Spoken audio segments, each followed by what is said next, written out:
I've been to many COPs where they say we want action, not more words. And I understand why. But it also comes that many of the actions comes out of words, what they actually come to gather on. We need those words to go somewhere. So we need both words and we need actions. And also some of what we are discussing is also about, we have heard about lifestyles, how we have to change lifestyles. But it's also very important that we actually can change our lifestyles, because the possibilities to change them are set by the political structures that we are living in. So even if you would like to change your lifestyle, it can be very hard. You have to be very rich sometimes to change your lifestyle. And this kind of problems is also something that we have to discuss with our decision makers. So how can churches play a part? Especially in Europe, churches and power has come together historically. And over the last 100 years, churches is in another position, and also in a multicultural and multi-faith context, and in the global context as well. What is the church's contribution to the great transformation? To not stay at too little, too late, like very much of what we see today.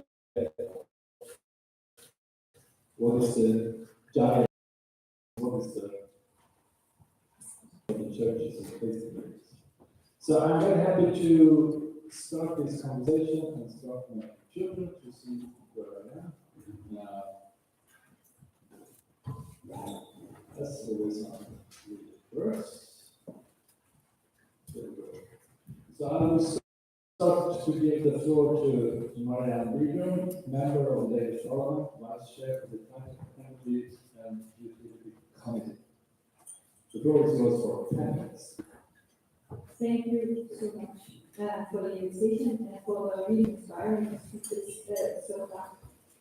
I've been invited to talk about the politics, about the green transition. I'm the vice chair of the Danish Parliament Utility Committee.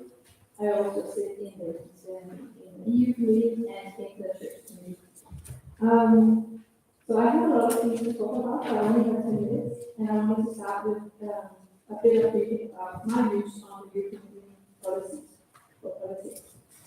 As it's mentioned in the discussion paper, we have the European Green Deal, which is a really big strategy for the European Union that talks about the green transition and the just transition.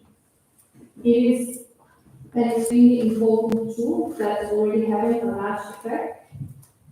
But what happens is that when the EU comes with a strategy, it also has to be implemented in the different countries. And here it's lacking. It's going too slow, and it's being changed too much from what it was supposed to be, but we are on the right track. It is, however, also important to notice that the current goal in the Green Deal is not enough, and also to recognize that we have a responsibility that goes beyond the EU borders. When the Green Deal talks about what we can do within the EU, not really looking at the impact we have on the rest of the world from consumption and trade agreements and politics here. However, the point is about ensuring fair distribution of energy, food, water, clean air is extremely important. We need to be helping to a much more degree the lesser well-off people and nations with the transition, with the access to clean green energy, for instance. Energy poverty is a thing. It's a thing in the European Union. We see that people are, especially since the invasion of Ukraine, that people have found it difficult to keep their homes, and people have become sick, and people have died from the crisis of it. So talking about the green transition and the need for clean green energy is also about energy efficiency.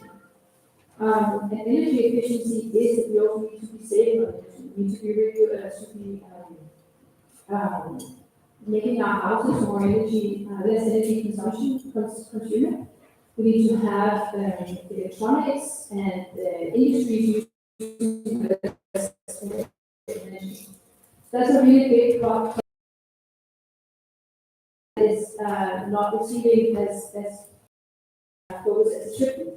Because it is easier to talk about just having a lot of green energy, and it is more difficult and politically, I don't understand why, but that's the reality to talk about actually saving on the energy as well. In general, I see a Europe that is increasingly being divided on a lot of things, but especially also on issues of the green transition. There is a competition for land. We see that we need to be restoring our nature. We reserve much more land for nature, but there's a competition with cities, but especially with agriculture and industry on this issue. And it is really the big political battlefield right now. We also see a competition for growth. Everybody wants to continue to grow their businesses, their countries, their BNPs.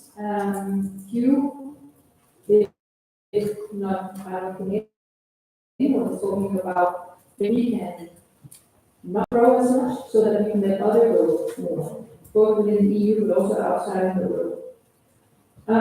One of the very big things I've been working with the last, EU has been working with the last 6 months is the nature restoration law, where we basically told us that we need to be both protecting and restoring our natures, both on land but also the ocean. That comes with a cost that some that need to have less, and is also part of the European Green Deal. And that can be a lot of things, but I want to highlight one point. With leave no one behind, I also think about that a single parent, mother or father with children, trying to make ends meet, struggling to their kids, and to make enough money to support them, or the middle-aged woman taking care of her parents, her elderly parents. I don't believe that they should be forced to be in a position where they should have to figure out what products in the shelf, in the store, in the supermarket are unsustainable, which are filled with chemicals, which are polluting the environment. And I believe that it should be a right that when we buy stuff, then we are not at the same time ruining our planet, destroying our nature and ecosystems.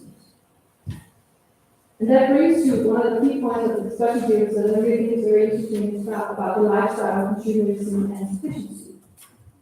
And our consumption of resources is unsustainable. We hear that every year when we talk about where global should be. When we see the economy that already in March, Denmark has consumed what should be a sustainable amount of resources. And I think you need to recur the fact of planets. With that, it is both my political but also my professional opinion as after research in resources waste management. It is not enough to decouple resources from the economic growth as is highlighted in the Green Deal. We simply need to make sure that our resource consumption becomes sustainable and within the planet's boundaries. And that means that we need to look at the system. We need to say what can we actually afford and then plan according to it, because the Earth is not growing. So I really find that the issue of sufficiency is something that we need to be talking much more about. A few years ago, we report came that showed that people are, and it's just for the mobile phones, people are buying new mobile phones even before it's obsolete. They're not repairing it, even if it could be repaired. Sometimes it can't be repaired. A lot of times it can't be repaired. But still with that, people are starting their mobile phones before it's actually not functioning anymore. And if people were just to, in Europe, were just to use their phones 2 years more, just up to the one, it would, that we can actually say, talking about, much more about sufficiency. I bought my bike today. I bought it secondhand as a student. It's old, but it can be repaired. I could probably buy a new bike that could be even faster, but it's sufficient to get information. And so we need to be talking much more about this, and we need to be politically addressing the need for the issue of consumers and what constitutes a good life. What is enough? I really like the title, Every Part of Creation Matters. And we all play a role. And we had a recent debate, political debate in Denmark, whether we need to have push or pull the green transition. Our climate minister said that we need to have 80% behind climate politics before we want to do everything. At the same time, he said Denmark, if we shut down Denmark tomorrow, it wouldn't make a difference. And that really prompted a very interesting series. Who actually I've heard some podcasts from anthropologists talking about what that this is the wrong thing. They say pretty clearly this is the absolutely wrong thing to say if you want to initiate change on a large scale, because people need to know that they and their efforts matter. That what we do actually matters and is part of a bigger picture. And the issue that they, people are not alone and are important to the community. Also, we don't need 80% for change. We just need 60% for change. No, 6% for change. Another researcher said that looking at what creates change in society, to just get 6% to do something, to fly less, to eat more plants, to eat less meat, to buy second-hand bikes, it creates more. So my goal is the 60%, and I wanted you to know that as well in your work. The world came together with the UN Development Goals. I saw that there was actually a good one. I was very excited to see that. The world really did come together to take leadership on what we want with the world. We are now halfway through. We are not halfway done with the work, and more than I truly believe that a green and just transition should be what we need to be, bringing people together on this task. And the political responsibility is not just to make enabling legislation, it's also to speak out loud on where we need to bring society. Show people that this is the vision for society, this is the society we envision will be sustainable, so people know that we're working towards a common goal, they know what it looks like. So politically, we need to speak up much more about the burning platform, the urgency, but also the hopes, the solutions, and where we want to be society to. And the responsibility does not only lie with us politicians, it is really on all of us to do everything we can to influence and to bring people together. And I truly believe that the church here can play an important role in leading morally, to inspire, to lead people, to live environmentally responsible. The care of creation and ecological justice should be preached in terms. Love thy neighbor, but how exactly are we doing this when we are polluting the world, when we are stealing the future for our children? Caring for each other and taking care of the planet has never been more important. And we have the responsibility for all the living beings to coexist in not this world. So in closing, all of you matter and are important. And if you are not already doing so, I believe you are because you are here today. But if you are not already doing so, I urge you to take leadership and help with the guiding and guiding us through this necessary green and just transition. We stand before one of the truest greatest challenges of mankind. I look at my 3 children every day and I fear that we will not succeed.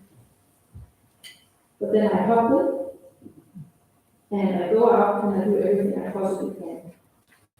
And with that, I want to thank you very much for the possibility of talking today and for you listening here in the audience, but also online.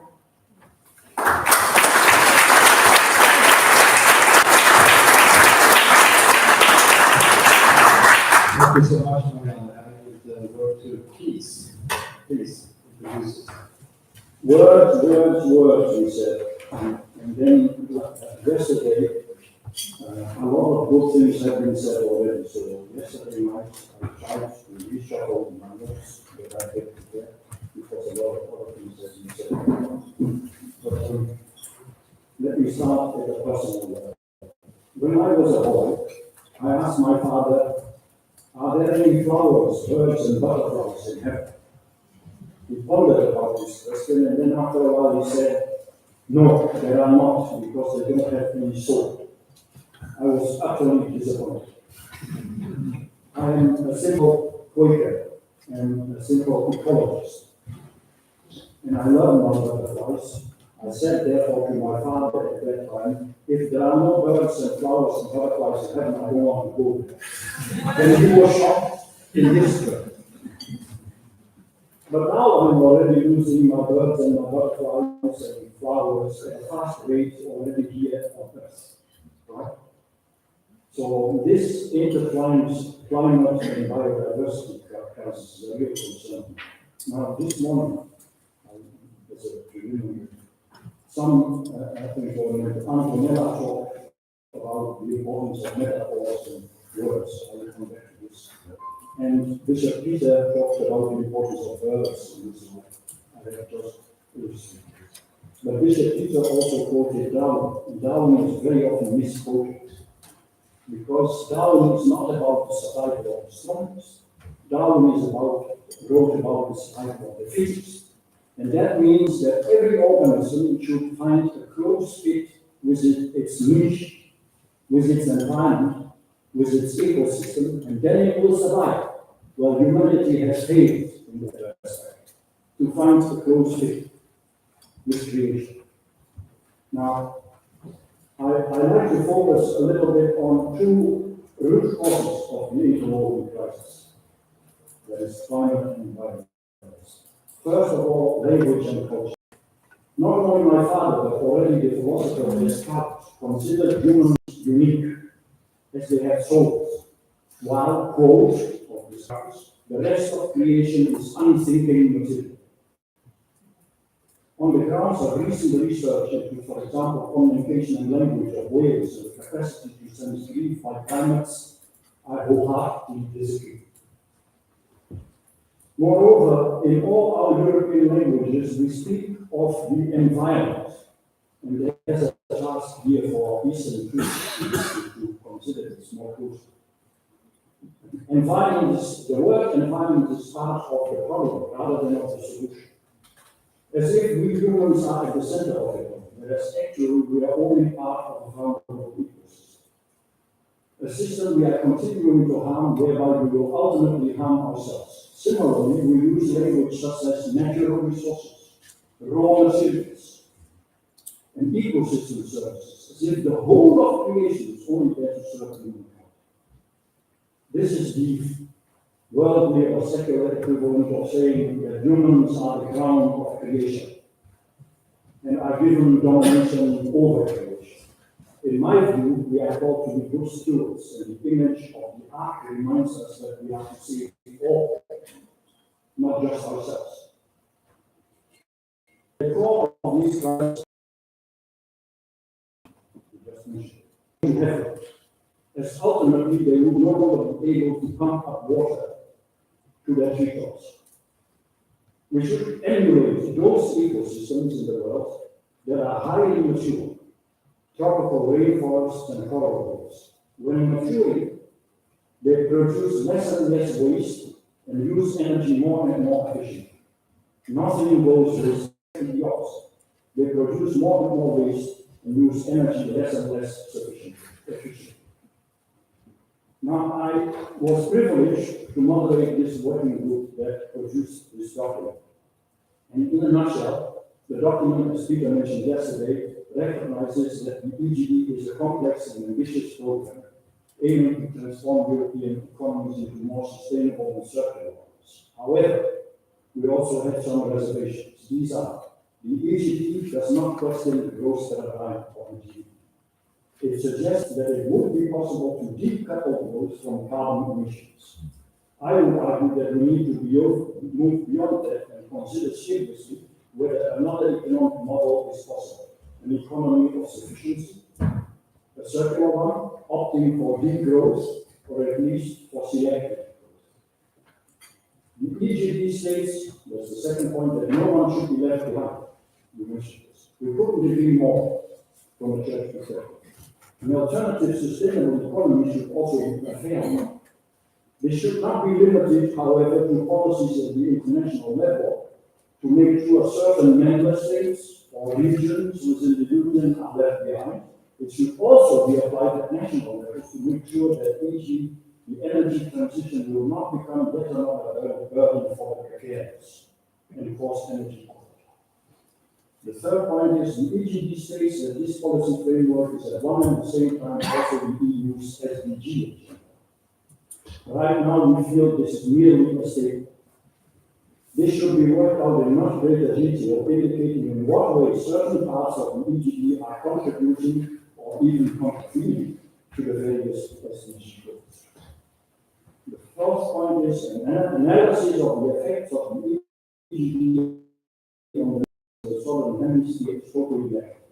An example is its effects on food sovereignty for nations in southern. Another is to seriously regulate the import and extraction of rare and exhaustive minerals needed for our energy transition that we are running for the southern hemisphere there. Now,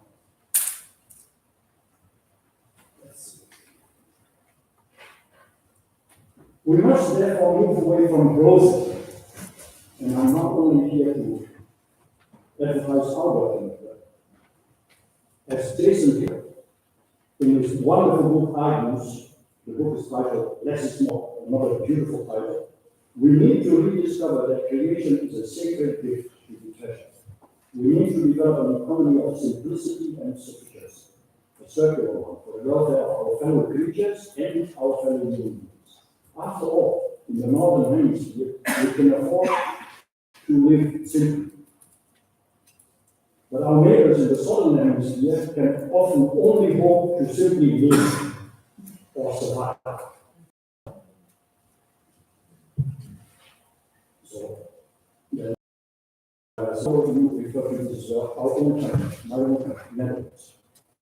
And they publicly adhere and signed up to the Paris Agreement and the European Union and the SDGs.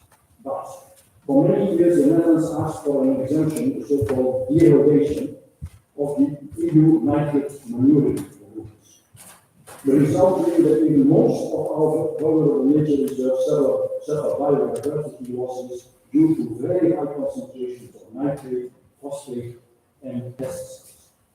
Recent research showed that 80% of our surface waters contains high concentrations of pesticides, yet again causing biodiversity losses. But nevertheless, the Dutch government resisted adopting restoration law, which is part of the EG. We seem to treasure our top position as an exporter of agricultural produce too much. Even if, and I'll give you a staggering example, on a population of 17 million people, we are slaughtering a staggering 600 million farm animals every year. Imagine. Surely, in view of the Green Deal, a radical transformation of intensive agriculture is called for. However, when the government announces policies towards this end, farmers demonstrate. It got even to the United States in the news everywhere, and resist those calls. If we take a closer look at the need to develop a fossil-free society, we discover the Netherlands is still supporting fossil industry to the tune of billions of euros. either in the form of tax reductions or direct subsidies. It is even argued that opting for a fossil-free economy will cost us large parts of our chemical industries. And since its demand for energy outstrips even the most positive scenarios of alternative energy. Here again, we do not seem to really want to move towards an economy of sufficiency, one which is no longer blindly aiming for growth. The EU concluded recently that the Netherlands, without intensifying its policies, will not achieve the climate change and alternative energy targets it set for itself. Interesting detail. In order to achieve its targets in 2020, the Netherlands bought for millions of euros Danish wind energy, which made me wonder whether Denmark can meet its targets with its alternative energy. Right. A lot was said, but let me put it this way. We need transformation of the dominant economic system, and the churches should be a prophetic voice to argue for us. But we need also, as churches, and then that is our word, I would say, for transformation. We need also conversion to a different lifestyle, beginning with ourselves, but not ending with ourselves. Now, I had some experience with lobbying and advocacy, which is also a topic of this day. In view of what my government is not willing to do, even though we lobby for them, we have to realize ourselves in this company that maybe we shouldn't only lobby, but we should also support those in churches and those in society that are also taking legislative action, taking our governments to court, that are demonstrating, that are involved in acts of civil disobedience, which I would call face obedience. Obedience to God. You said it yesterday. So we need to support those in the churches and outside the churches. Take Greenpeace, they will go ahead of us. Take Extinction Rebellion, take Christian Climate Action. We need to support all those means of governments or politicians. Do not listen.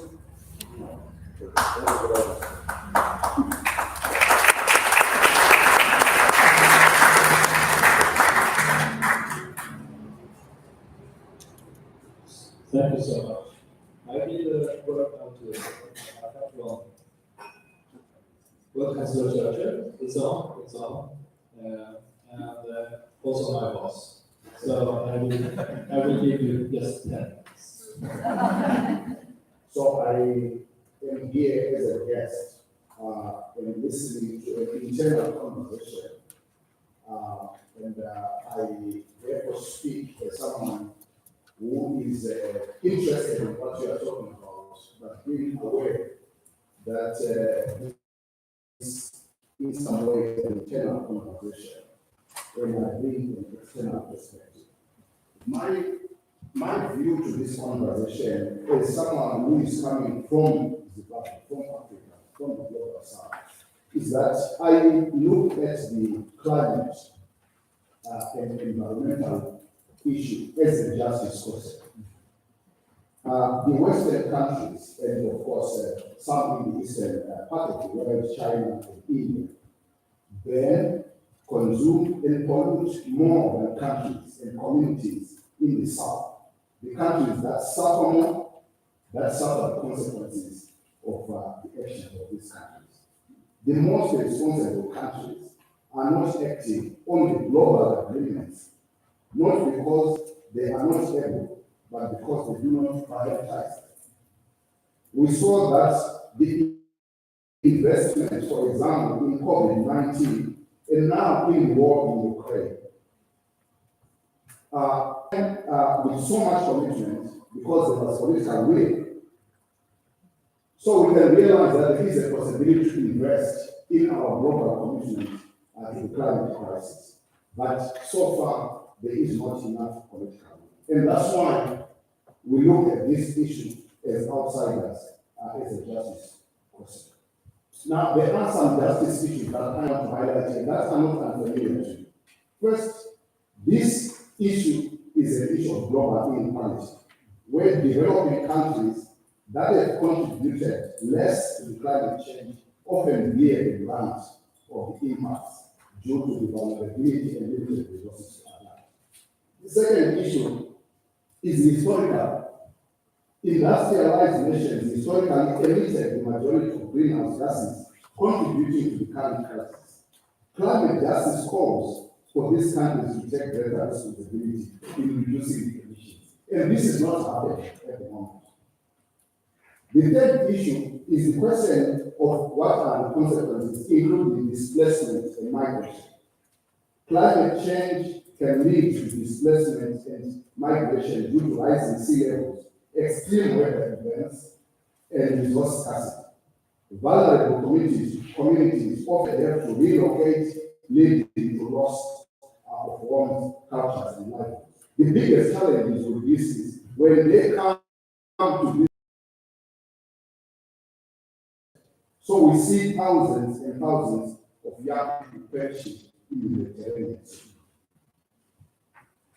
Now, I would go on and, of course, talk about the economic disparities where low-income communities have fewer resources to adapt, the challenges of the transition process, where many countries that are in the south will not be able to transition at the same rate as countries in the south. Actually, this new economy that is being proposed, the green economy, is already skewed because the natural resources are being taken from the global south, processed in the north, and then sold back in prices that the south cannot afford.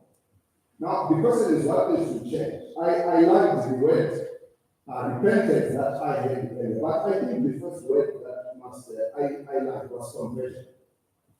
Because there are many for whom climate crisis is not a crisis yet. For some, no one is responsible for climate change, and these people unfortunately tend also to be racist, they tend to be ultra-right nationalists, they tend to be xenophobic, and they tend to be populist. But the most unfortunate part is that they are winning political power.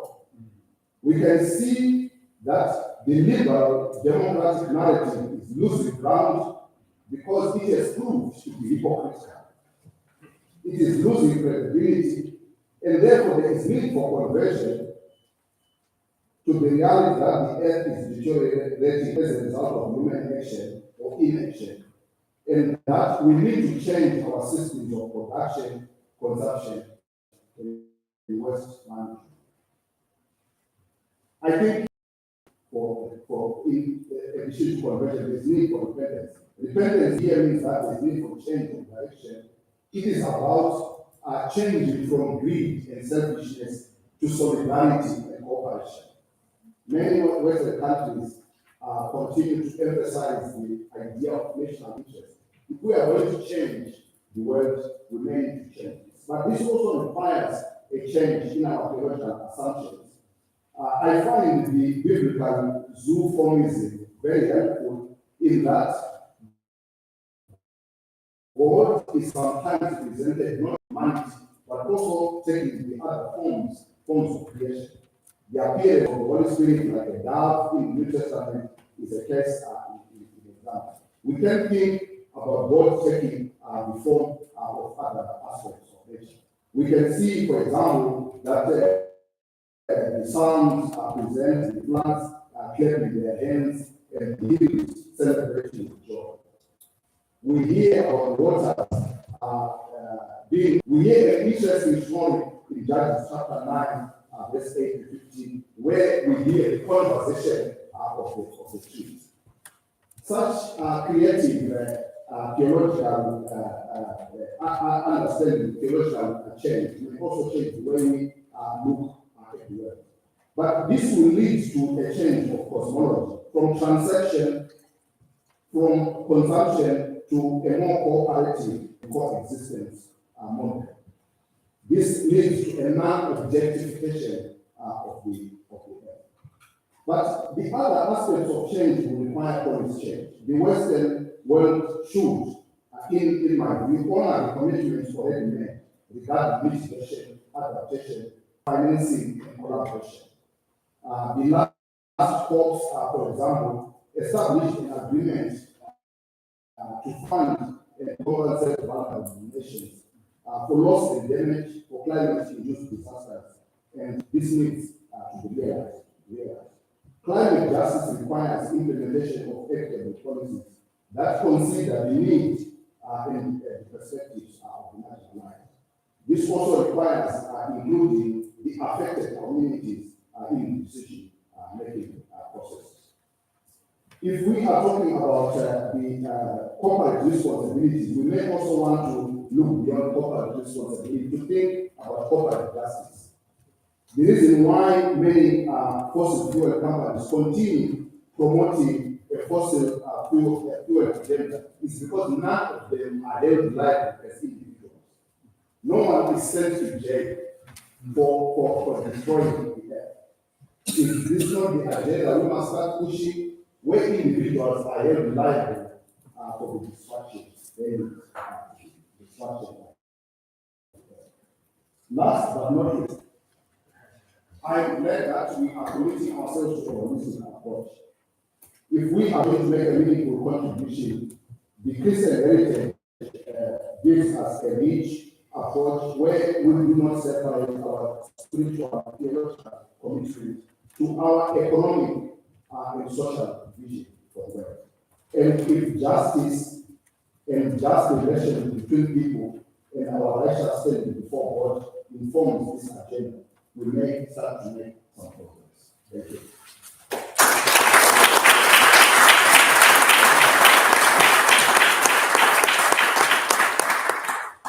Thank you, Kenneth. You've got 1 minute spare, so you kept your 10 minutes. Well, I think 9 minutes.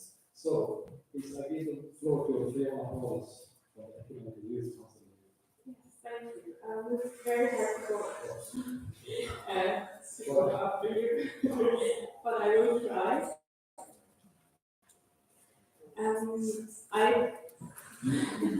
My apologies. That is your extra minute to speak about.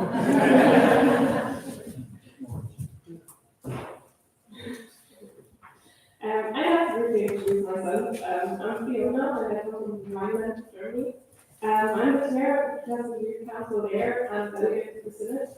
And I'm also a physicist, researching climate change in the Arctic, and I've been active in sustainable movements for quite a while now as a researcher and also with the Progressive Youth Church. And when I read the second part of the discussion paper, I thought, oh, like, it's all in there. What are we going to discuss about? It's good.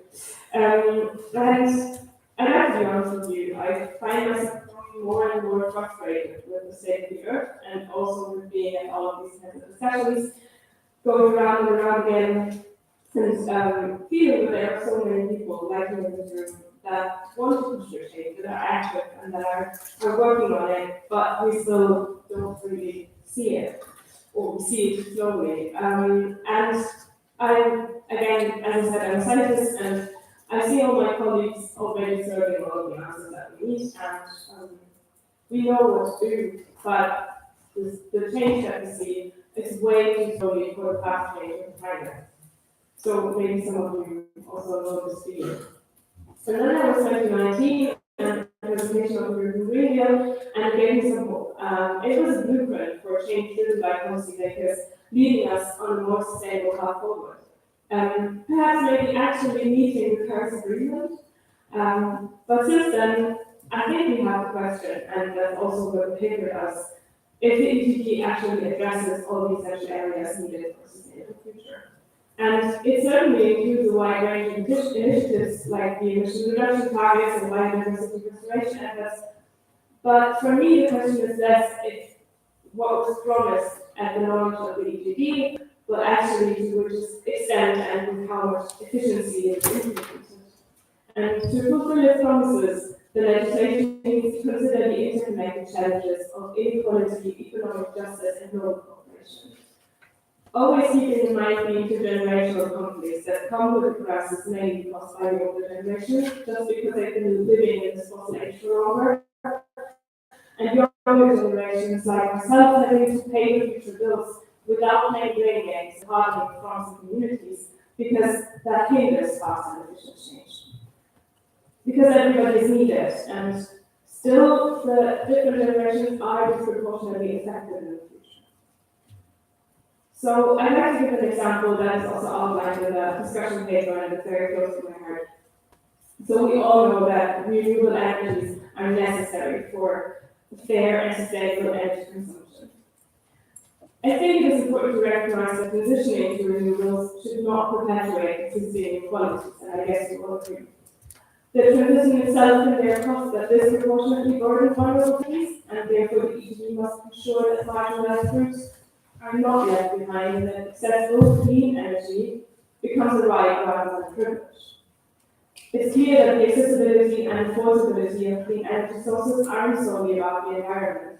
They also play a crucial role in shaping the future opportunities for youth for many years to come. Clean energy technologies have the potential to democratize power generation, allowing individuals and energy producers instead of many consumers.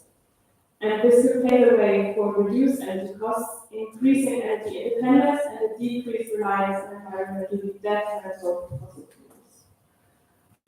But beneath the surface, there are complex challenges that could further increase the inequality, especially for youth. Transitioning to renewable energy technologies demands initial investments, and whether it be in solar panels, wind turbines, or energy storage systems. These costs can be particularly challenging for marginalized communities because they don't have the necessary money, and consequently, the accessibility of green energy becomes again a privilege reserved for those who can afford the initial investments. The young generation, with its potential for innovation and change, is thus hindered from fully contributing to a greener and more sustainable society. And the current EU legislation with the energy production with the EU taxonomy just quite recently labeling nuclear power and especially gas as a sustainable energy source is hindering fast transitioning further. The longer we delay the implementation of already readily available and actually green energy, the more difficult the challenges become in the future, especially for youth. The availability of green energy acts as a reminder that the fight for a sustainable future is intrinsically linked with the battle against inequalities between communities and also between generations. We as a young generation deserve a fair shot at shaping the world we have unburdened by the mistakes of the past, but we are not able to do it alone.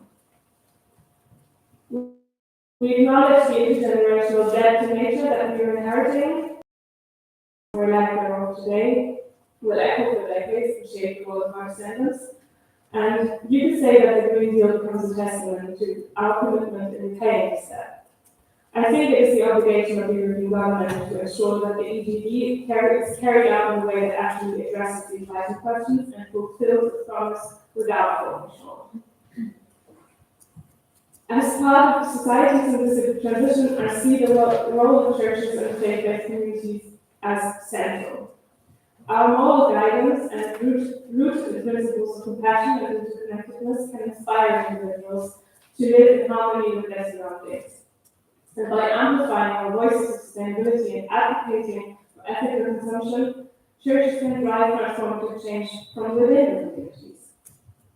And then our collective strength can intensify the pressure on governments and political institutions to swiftly and holistically enact the EGD and countering the influences of powerful lobby groups from fossil fuels and other harmful industries. So I'd like to invite us all to recognize that the journey we embark on today extends beyond generations. That we have collective responsibility as churches, within communities and societies, as big organizations with a voice of political institutions, and as part of the European Union and the world, to ensure that the change we so desperately need can be seen, so that less and less people experience the same frustration that I have described to you at the beginning.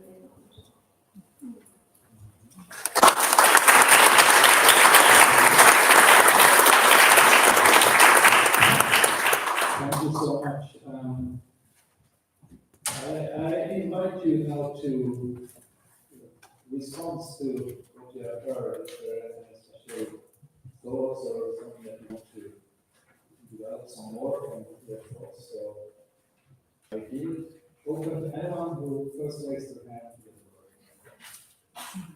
Don't be shy. Marianne. So, there was a direct question from Kees about, whether or not Denmark will be able to meet our energy targets. And also, I'm just saying, we talked about the Dutch position on the law. In Denmark, it seems to be a lot of green energy, we're talking about. But when you look behind it, the majority is come from farmers. And it's not sustainable farming. So that's also, I think that in general, we are very good at rewarming.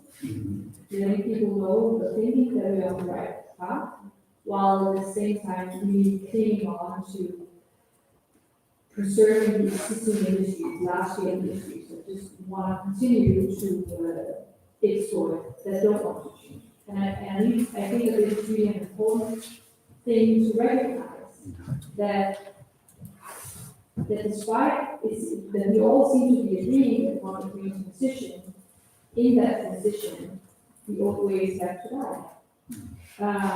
And that power struggle is not very clear to normal people, just going about their lives.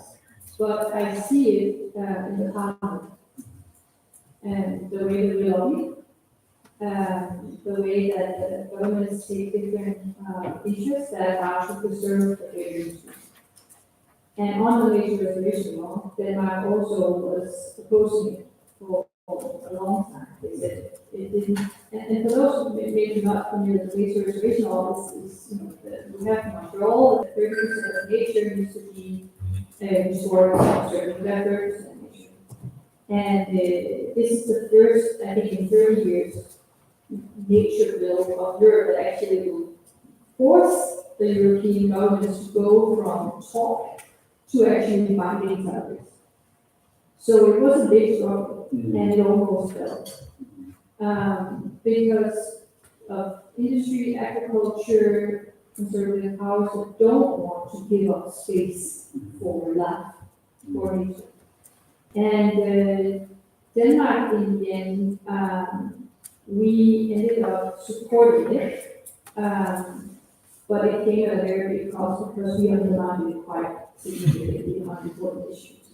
But we ended up supporting it because the reality was that if it didn't, if the government didn't support it now, it would fall completely. So that was a very difficult thing to be in because we were a lot of people who wanted, and parties who wanted it to be more efficient, but at least it didn't go.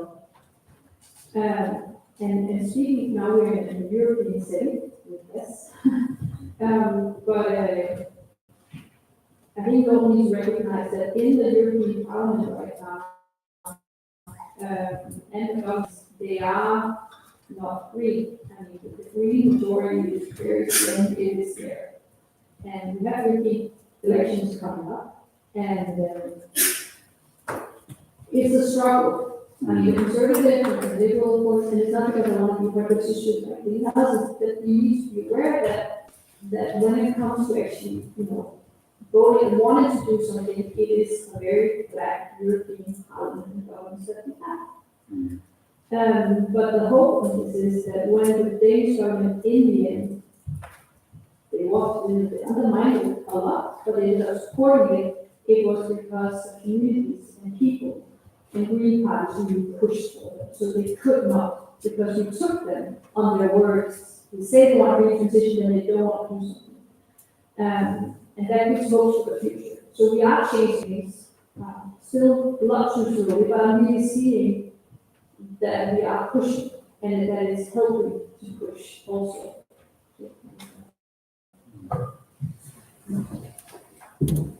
Thank you. Kees, you want to reply?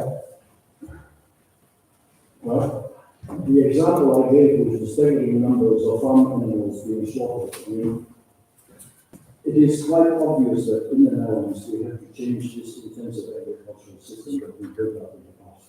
But people don't want to give it up, and the farmers will put up signboards in the farmhouse or along the road saying, if you have no farmers, you have no food.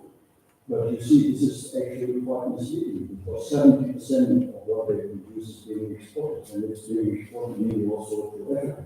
Chickens to Ghana, which destroy the local sort of building up of poultry farm in Ghana. Milk, in all sorts of forms, milk products being exported. That is why I was making the point that the EGD does not analyze the impact of European policies on the southern hemisphere at all, right? And this is therefore lacking in EGD.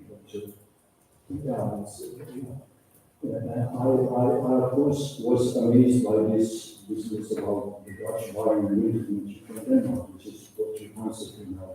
I first of all felt that I must start at home saying, okay, my government's lacking. And yes, I also argued that there is something, a very nice expression in English that says the merits of complexity. We shouldn't only be making people aware of lobbying with politicians. We should not shy away from, if it's necessary, from litigation and taking the government's support. That's why I was making that point. You need to have a number of states, it's not just one state. And that is the merits of complexity.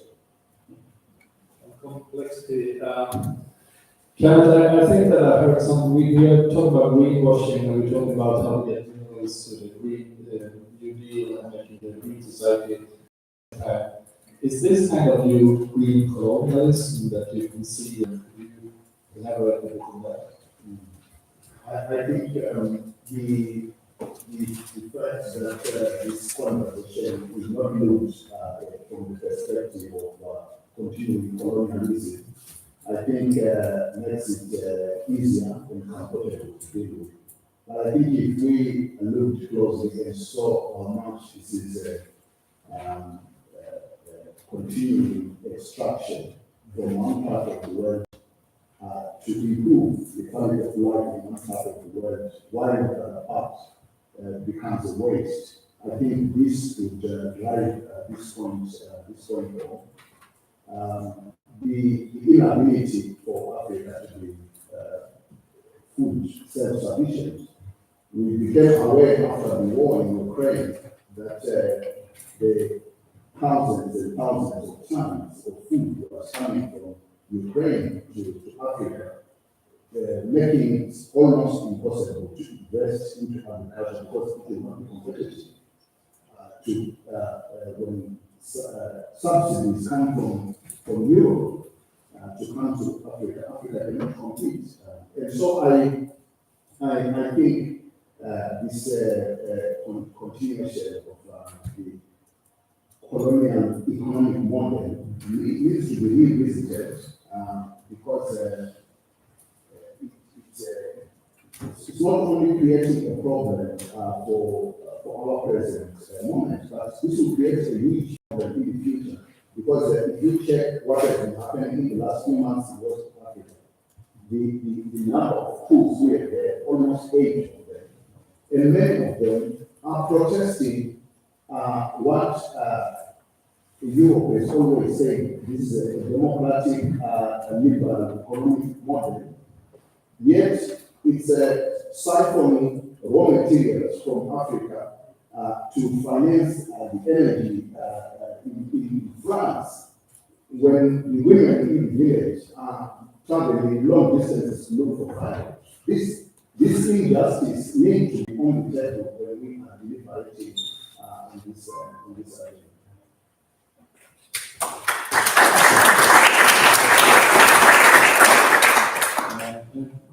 You work somewhere, but what do you think about, I mean, we have this youth movement coming from the land where I know that she's not so fond of being used as the youth.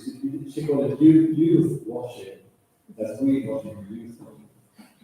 you see this kind of trap to the kind of youth and to talk to youth, and then there is sort of academic trap, and then you can see it. And the other part is, have you been involved in this kind of mitigation to different government of youth, and do you have any thoughts on that? Okay, I start with the first. I think we'll fully agree. Youth movement or who's been pushed by young people shouldn't be pushed in the corner of the youth movement, because everybody's invited to be active in an environmental movement. And at the moment, they visualize the future that they don't, cut at a certain age. But for myself, I'm really feeling that there's an organization behind it. I've been elected, so it's my job to be a youth representative, and I think there's an absolute value to that as well, because then we have the ability to actually speak for more young people and be the voice of the generation or multiple generations. And there's a pro to both. So for myself, I can be pushed to the corner just because I have the election and the value behind me. But for an organization like Friends of the Future or any other movement pushed by young people, I think it should be less about the age of the activists and more about the topic they're talking about. And the invitation for everybody, independent of their age, to be active. Mitigation to Oh yeah. to the court. I think it's different for different countries. I can't say that I've been active or involved myself, but I know that especially in Germany, there's a lot of these organizations that we're in contact with, but we're not part of it ourselves as a church. Marianne. It was, I wanted to do two things inspired by Kenneth. On the first of two, sorry, and then the issues of the but on the first, sorry, as a European sources, we see, the agendas that the European sent to us about. And definitely, since the war in Ukraine and the issues of food security, like start off the line, is mentioned every time. The issue is that the perspective of it is not, the sufficiency is from industry in perspective. So they say that we have a limited amount of food or grains coming out for the industry, so how can we kind of continue to support that? But we're not looking at how can we continue to support feeding people. And it's an important distinguish, how to distinguish, because we also have a lot of animals, farm animals in Denmark. I think we have 5 or 6 times the amount of pigs and people. So we're completely crazy like that. 60% of the Danish agriculture, or the Danish land goes to agriculture, 80% of that goes to feeding animals. It's very important. And we've had the ministry calculate on this, saying that, well, if you just reduce the amount of pigs by 20% in Denmark, we could actually feed 2 to 3 million people. And I call hypocrisy when we in the EU say, oh, we have issues of food security, but we are continuously maintaining the system. Because if we really want to deal with that and make sure that people could eat, which is like we should do that, when addressing this shouldn't be on how to make sure to get more grains and pigs out to the side, but it should be to reduce the amount of eat meat in general, and we could feed a lot of people, but we're not doing that. So, and that really is how I see firsthand how we are, the political system is fighting to preserve the old system, the current well-established interests, because we don't know about the upcoming issues, the upcoming businesses, because they don't have the voice yet. On mobility, you said, well, you didn't say mobility, but you said the issues of critical raw materials that are being sourced on a very not good condition for people on the planet. We know it's an issue. that's part of the debate. We know it's an issue about electrical cars, that it comes from uncertain conditions.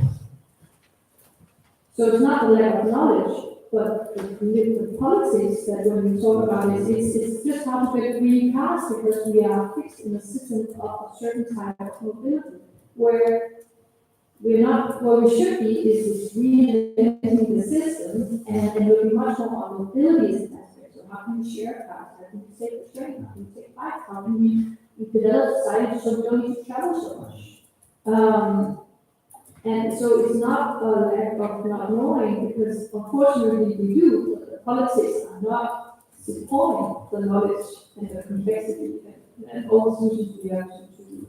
So unfortunately what I see is that really, I've come to the conclusion that it's not the people, politicians, on political level, we don't know what's necessary to do with it, that actually people are looking to do, unfortunately.